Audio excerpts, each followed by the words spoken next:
पगली ससुराल रे। Ambika recording studio Rupauli Purnia Bihar. चढ़ते फागुन गेल पगली ससुराल रे। चढ़ते फागुन गेल पगली ससुराल रे। केकरा संग होली खेलबै रहल नै माल रे। पिछला साल रंगने है गोरे गोरे गाल रे। केकरा संग होली खेलबै रहल नै माल रे। चढ़ते फागुन गेल पगली ससुराल रे। केकरा संग होली खेलबै रहल नै माल रे।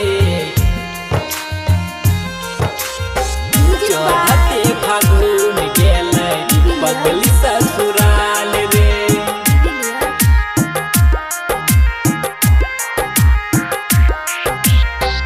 लागै छै फीका हमरा रंग है अबीर रे।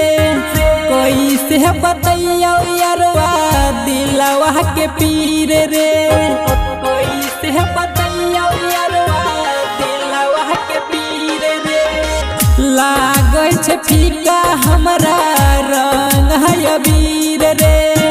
कोई से बतैया यारवा दिलवा के पीर रे।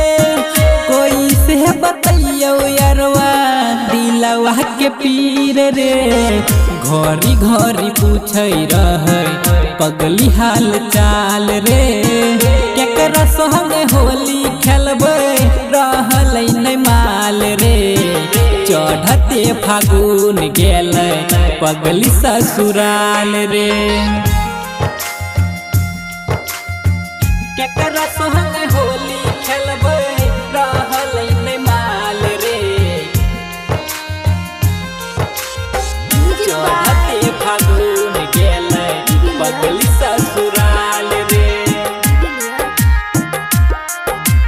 Ambika recording studio Rupauli Purnia Bihar. आँखिया से आंसू बहै भींगै छै तकिया। आबै छै याद जब फाटै छै छतिया। आबै छै याद जब फाटै छै छतिया।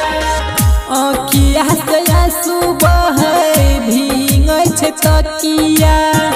आबै छै याद जब फाटै छै छतिया। आबै छै याद जब फाटै छै छतिया। यो अभिषेक महेंद्र के भेलै बुरा हाल रे। केकरा संग होली खेलबै रहल नै माल रे।